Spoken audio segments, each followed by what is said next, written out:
Welcome back on the AM show. Time now for us to dig into the papers that we have lined up for you this morning. And I'll be introducing to you my guest shortly. But right before that, let me tell you about Endpoint Homeopathic Clinic. They help us bring you the segment every day. And of course, they're offering you, if you're a man, prostate screening for free. If you're a woman, fertility screening for free.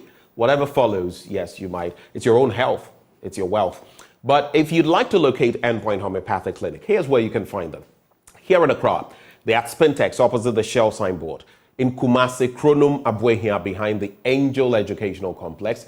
There's Takrady Anaji Estate. There's Tema Community 22. There's Techiman Hanswa and Esiama Enzima. Their call lines, you can reach them on 0244 867 068 or 0274 234 321. Endpoint Homeopathic Clinic, the end to chronic disease. And time for me to introduce our guest for today, Dr. Michael Ayamga. He's a development economist and he joins the conversation. Doc, a very good morning to you, sir. Thank you for having me. It's good to have you. I see you are representing, the Northern Belt with your smock and your hat and yes. everything. I hear when the hat is put in a certain direction, it has a meaning. When you tilt it forward, it has a meaning. Left, right, back, it has a meaning, or you just leave it. So, what are you communicating today with your hat? No. I just put it on no statement because where I'm coming from, if I make a statement, it would mean a stick. So. Okay. I get your point. But there's also this bit, since we're talking about the Northern Belt in Wanchiki, I'm sure you've heard about the disturbances in that part of the country. There's also been Kintampo, a little down south and all of that. But how do you react to these pockets of conflict every now and then? And people are armed, people are using all kinds of arms and all that. I don't know how you feel about those developments. What's your quick reaction? It's a worrying trend. That is because of the increasing politicization of disagreements between various claimants of skins and stools across the country. It's not only peculiar to Northern Ghana. It is an issue now that has taken a different dimension, where anytime there's a claimant emerging, whether legitimately or not, there is some political interest in getting that fellow to stake a claim. So behind these blurred lines of divisions, even in one ethnic household, you have politicians deepening it with interest by supporting one party or the other. So they are not only ethnic disagreements as far as things go now, like they used to be. There's always some powerful force behind every disagreement, and that is why they have become very difficult to solve, to mediate in, and to get lasting solutions to them. So it's unfortunate. Sometimes I say you get to the community and there's nothing worth dying for. All you have is broken houses, mud and tight roofs. And when we should be concerned with providing education to our children, using the little resources that we have to ensure that we don't allow the generation following us to continue to wallow in poverty and we use these things to buy weaponry and ammunition and then try to fight for this tool that virtually is worth nothing apart from the nostalgia and the fame that goes with it. So logically, it doesn't make sense. And I have been telling people left, right, and center that there are things that I'm not interested in. I come from a place where, if you look at my mother's side, things that are going on. I grew up from the other side, so both parties are known to me. Anytime the two of them fight, somebody close to dies. So it doesn't make sense. And I also blame our so-called intelligentsia living in the south of Ghana. I say this and I get into trouble, but they seem to only show up when there's a conflict, when there's a funeral, and when the people need them to make progress, they don't. We have so many people needing help. This dress I'm wearing, as I said the other time, was given to me by a medical doctor. I helped through school into university, and when he was going back to start serving, he bought me this dress. These are the kind of stories we should be known for, not the number of weapons we send back to the village or the pageantry we put up when somebody dies. And I think that we, the intelligentsia in northern Ghana and from these villages, we are letting our people down big time. And I can't state it more emphatic that we need your resources to grow people rather than your guns to kill our brothers. And that's what I will say right away. Yeah. It's touching, the stories you've narrated to us, how you affected whichever side, gets into conflict in your area, and how the intelligentsia, as you put it, from the northern belt could do better. I'm worried about how, especially looking at how we border Burkina Faso and others and the spillovers from time to time, all these incursions and the activities of insurgents, terrorists in the region. If we don't get a clamp on matters, we could be, laughing on the wrong ends of our mouths someday. But let's quickly get into the papers, and maybe if there are any other reactions, we'll get them at the tail end of the review. The Daily Graphic this morning says 11.6 billion Ghana cedis allocated to settle contractors' arrears. That's the Daily Graphic newspaper. There's also safety of pre-tertiary students, sexual harassment policy in full force. I'll be getting into this because in many places, not just institutions and all of that, and sometimes you see very concerning stuff. I was very disappointed. I'll not mention the name of the entity, but I've heard so many stories in the past where, someone goes to a certain place, they're applying for a certain job. This person is female. And at a point, I will not mention so that people will know the industry, but the person put it on Twitter. She was asked to turn around, stand up and turn around, so someone can examine certain vital statistics. The question is, for what reason? I've had people share with me how they've gone for interviews, for example, and their CV is concrete. They have the experience and everything, yet people are worried about their age. When ageism, sexism, and all of that should have been things of the past. But anyway, I'll get into that story. Ghana records trade surplus. We did this story yesterday. Energy transition, we won't stop oil exploitation. That's according to the minister. No one is saying stop, but even as we exploit the oil, what have been the benefits to the ordinary Ghanaian? Those are the things we should be looking at, not about we won't stop oil exploitation. And then on the back page, Chief Imam Peace Ambassador donate to dam spillage victims, and then Zabela Hospital cries for new NICU. And that's where I'm going to start. The neonatal intensive care unit of the Zabela Hospital in the Boku West District in the Upper East region is in dire need of support as it operates from a makeshift structure. This is what you were talking about, Doc. The unit, which was established in 2020 with support from the United Nations Children's Fund and other partners, is situated in a small cubicle within the hospital's maternity ward.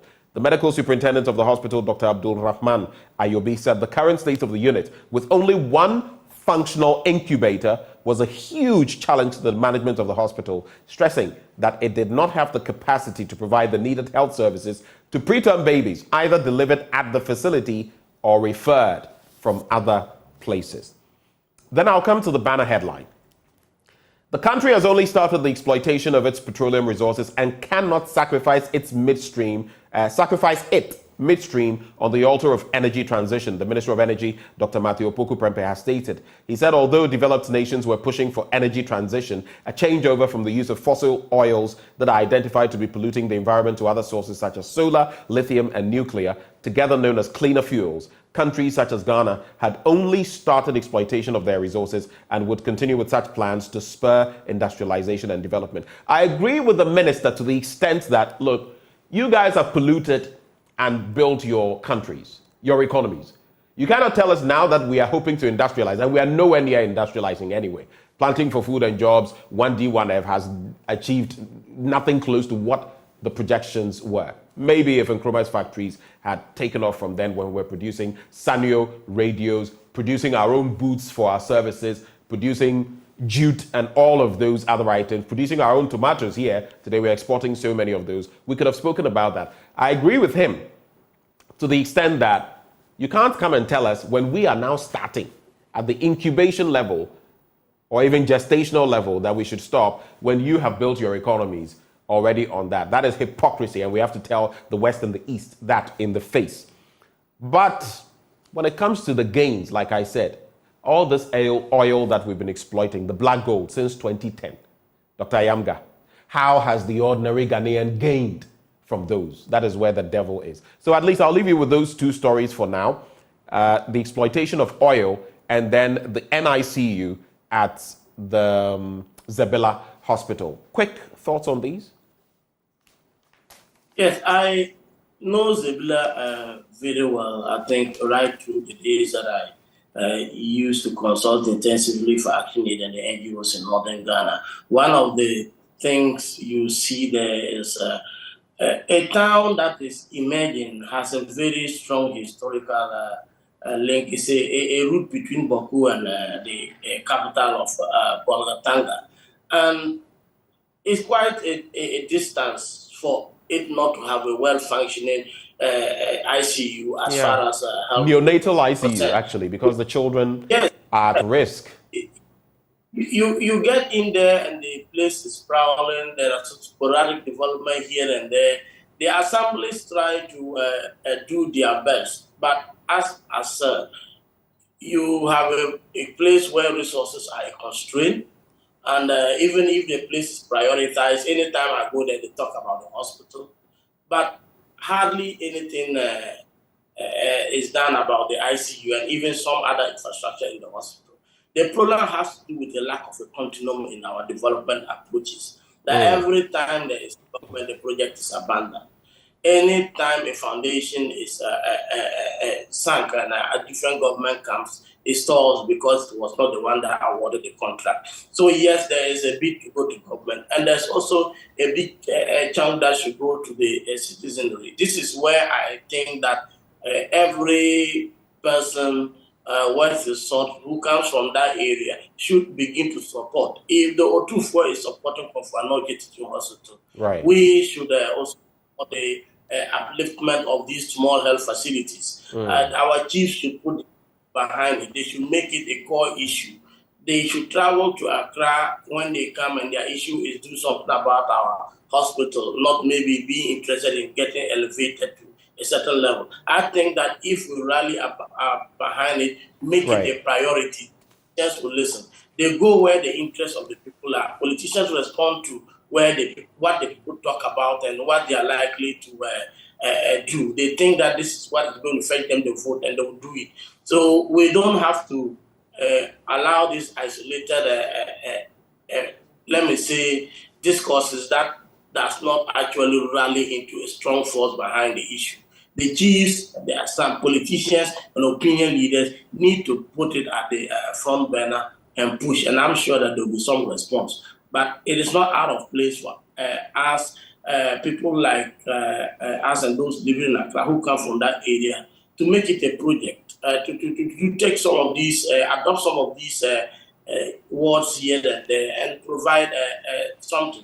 I, for example, have been very impressed with what is going on in Bolgatanga, the attempt by some citizens and people from the place to get dialysis machines to the regional hospital. And they started with small, young people. You think, okay, can make an impact. And they are getting a response. So I think that that active citizenship, good citizenship is also required. We need to prioritize the place. So that's what I'll say. On the issue of our oil. And briefly on that, because there's a plethora of stories we have to get into on the oil. Yes, I tend to agree with you that there is some tint of hypocrisy in the effort to get us to transition.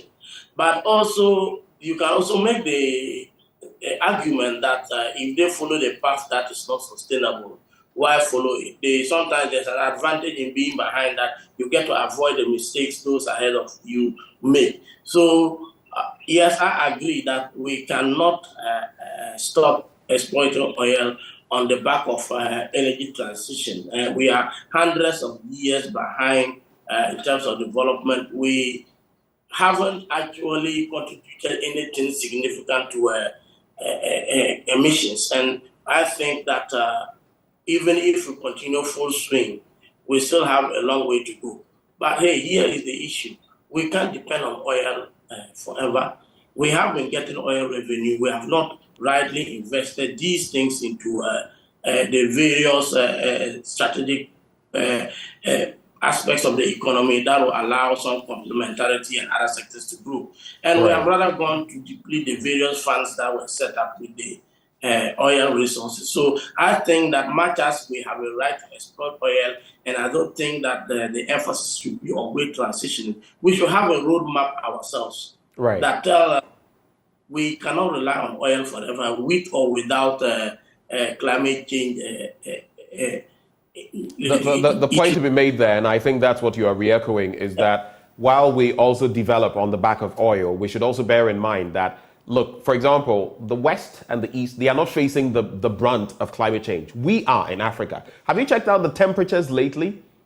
Climate change is happening. So even as we exploit the oil, which like I have already given my blessing to that, if it counts, that, look, you can't be hypocritical and say that you developed on the back of oil and we shouldn't. Let's do that. But we should also, like you're saying, have plans in place, because we can't do this for too long. The climate change is impacting Africa way more than it is impacting, those in the temperate zones. Here in the tropics, it's quite a situation. The pollution, the effect of climate change doesn't stay where the pollution emerged from. So we might be contributing very little to it, but we are impacted most because of our weak adaptive positions. Yeah. So it's our job, and we need to be worried about it. But there should be a balance between exploiting oil for development and a concrete plan long-term towards reducing the dependence of our economy on oil. All right, let's get into other stories. Safety of pre-tertiary students, sexual harassment policy in full force. Now, the GES has launched a sexual harassment awareness and prevention policy intended to make the school environment safe for students in pre-tertiary educational establishments. The policy contains guidelines on what constitutes sexual harassment, avenues for awareness creation for teachers and students, opportunities for training stakeholders on sexual harassment, and punitive regimes for culprits. Even in our schools, Doc, we have seen such egregious situations. I don't know, there was a headmaster who was dating one of his students some time back. They had a whatever video. Other things have come up in the past, and it just makes you concerned. We've also had the BBC's expose, in some parts of Africa, including Ghana, where some lecturers were supposedly taking advantage of students. And it is common knowledge. For example, sometimes you would hear people tell you that, oh, this lecturer and that lecturer, and you have to do this and you have to do that. It's happening at the workplace as well. In many workplaces, it's happening. It's going on. I don't know, but I don't think we're taking this matter seriously in this country. And the politicians too, from time to time, you'll hear some of them ensnared in some of these matters. What is your quick take in some 30 seconds? What do you think about this? Yeah, I think that is one of the oldest problems with African, especially men. And we tend to think that it's our right to exploit every lady that walks through our doors. And institutions are not doing enough to ensure that people who don't want to indulge in it do not.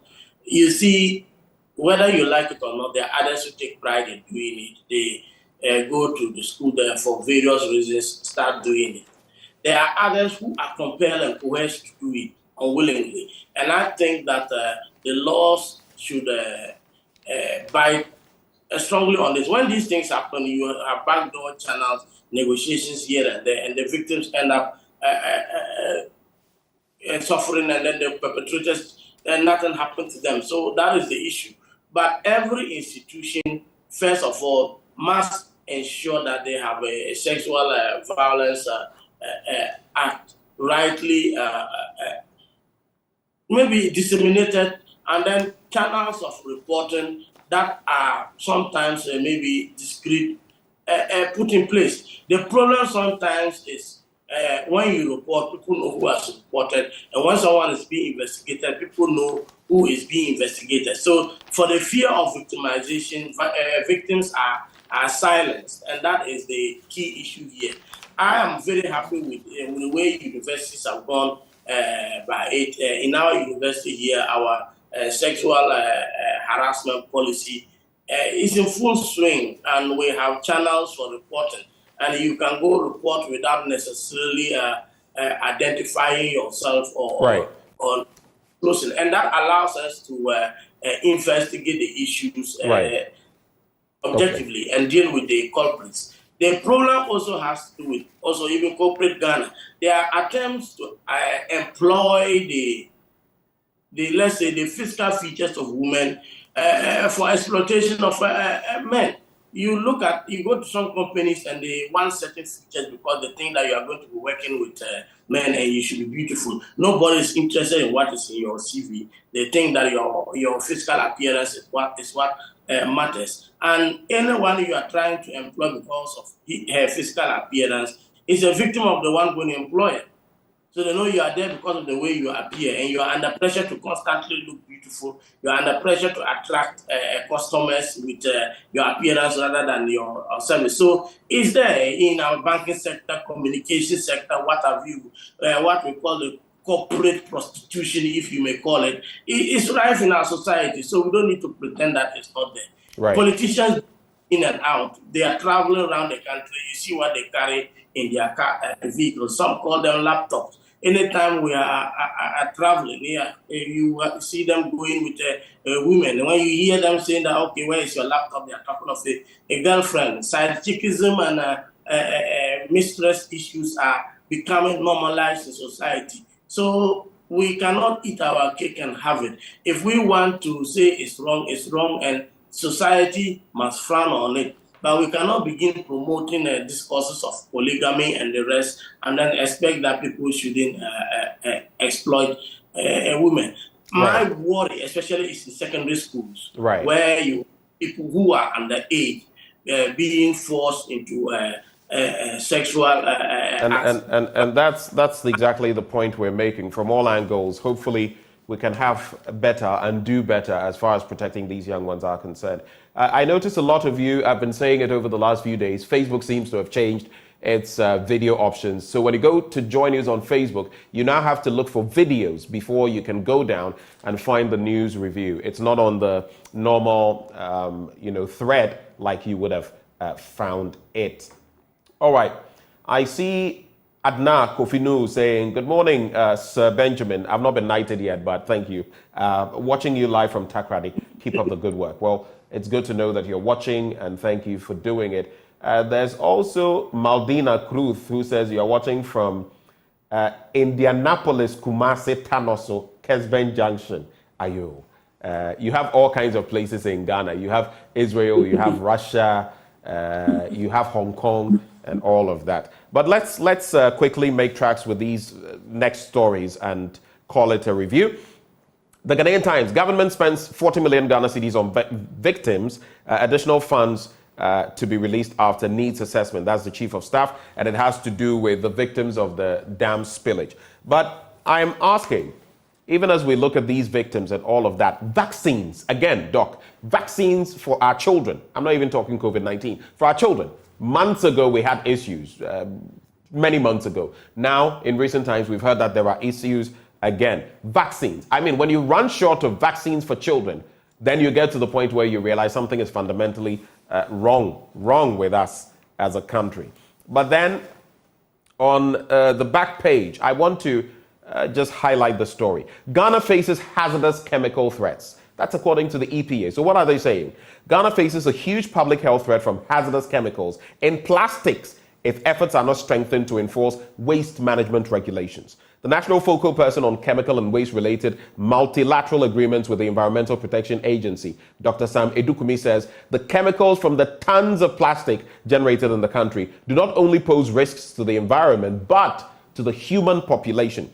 Speaking at the opening of a 3-day conference on sustainable waste management in Accra yesterday, he said, quote, recent studies show that about 13,000 hazardous chemicals are found in plastics alone, and 13 of these are of high concern because they are associated with endocrine disruptions, which interfere with the body's hormones, carcinogenicity, that is cancerous developments, which increases the incidence of cancer, reproductive toxicity, among others, that increasingly affects the ecology. We are being told that if we are not careful, very soon, when we go to fish, we'll get more plastic than fish.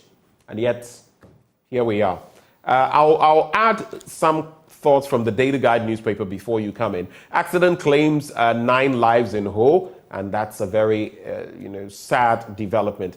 Baumia enskinned Unity chief, and I saw the vice president in one of the photos recently up north lying down to the chief and all of that. Interesting what our politicians would do, isn't it, when it comes to securing power. Drop Naana, NDC caucus tells Mahama. We're talking about Professor Jane Naana Opoku-Agyeman. But will he or will he not? The former president has said that come next year, that is when he'll get a running mate. And then there's government reintroduces visa on arrival, and coup plotters face judgment January 2024. Your quick take, and then we'll get ready to wrap.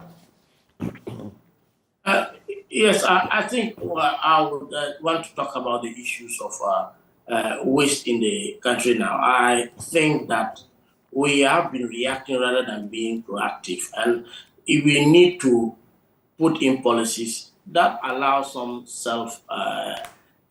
cleaning to take place. Plastics are thrown all over the place because there is no incentive to package them. Our waste recycling approaches are completely wrong. Let me give you an example. I think sometime last year, my colleague and I were in Berlin, and we're living somewhere that we weren't quite familiar with the route. So I bought some water, and after drinking it, I used the bottle to mark where I'm supposed to turn so that I could get back to my place.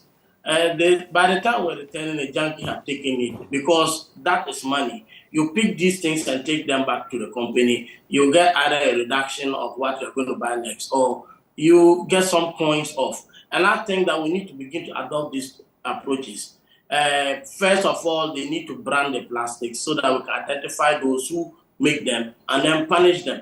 The fact that every polythene bag is black, it doesn't matter who makes it, it's a problem. So we have to start from actually identifying the various brands, compelling the producers to rightly brand their products and their plastic, the containers, so that if we find plastics in Accra, we know which company is responsible for them and we can ban them. Secondly, you see, we should put some margin on the bottle you buy, so that if you return it, some money is given back to you. Somebody will not just throw it away because it is an empty container. He's going to be seeing money in it. That is how some of these cities have managed to keep the huge amounts of waste they have generated. We cannot just sit down and sometimes when the waste is becoming a problematic issue, then we hit the headlines and we are talking. You look at whether it is the dam spillage, it is the shortage of vaccines, and it's somebody sleeping on the job.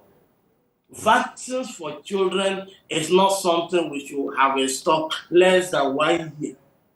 So when we are a year away to experiencing shortages, that is when we should be dealing with it. By the time we are now dealing with shortages and we are talking about it, somebody ought to answer questions. I said the other time, what Dam has been told about 2 or 3 times.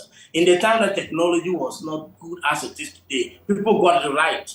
Now, people have not been able to predict and to plan the spillage of the dam, and we are here talking about relief. That is poorly coordinated. Government is not actually trying to restore livelihood, let alone even begin to provide compensation, because the amount located is nothing to the destruction that has taken place. And it's because get away with some of these things. Nobody is answering. As we speak now, no one has resigned. And answerability is the problem, and we don't crack the whip.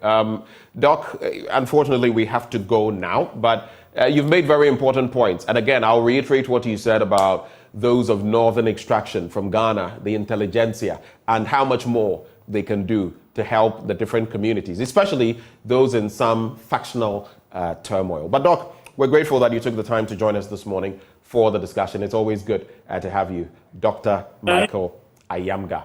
Thank you so much. He's an economist, a development economist to be specific, joining the conversation. Right before we go, Samuel Ame here. He always is around the Kukumlimle environment of our office. You are 88 years old today. Samuel Ame here of Methodist, Mizpah Methodist, New Boy Town. You're 88 today. We thank God for your life. We pray that you'll have many, many more years to see even more grandchildren and inspire some of us. I'd also like to extend congratulations to Professor John Japon for being named the African Research Universities Alliance next leader. And this is just to congratulate you on that appointment as Secretary General of the African Research Universities Alliance. Interestingly, he takes over from Professor Ernest Aite right there. And I'd also like to put this out there. A wonderful personality, a father figure, Professor Ivan Adimens, our former Vice Chancellor of the University of Ghana. He has a book out. It's not been launched yet as far as I know, but it's titled My Life, a Historical Narrative. And that's one you should look forward to. These are the people we should be reading about. They've been there, done that, set the right example, and they're still sharing their story with us. I hope many more will share their stories. But that one, My Life, a Historical Narrative, it's an autobiography of Professor Ivan Adai Mensah. Right before we go, the segment always brought to you by Endpoint Homeopathic Clinic. And they are offering you prostate screening if you're a man for free, fertility screening if you're a woman also for free. Here's where you can reach them. Spintex, opposite the Shell signboard, that's in Accra. Kumasi, Chronomabwe here behind the Angel Educational Complex. Takrade Anaji State, Tema Community 22, Techiman Hanswa, and Esiaman Zama. Their call lines 0244 867 068 or 0274 234 321. Endpoint Homeopathic Clinic, the end to chronic disease. Sports is up next as we bring you the latest tidbits from the world of sports.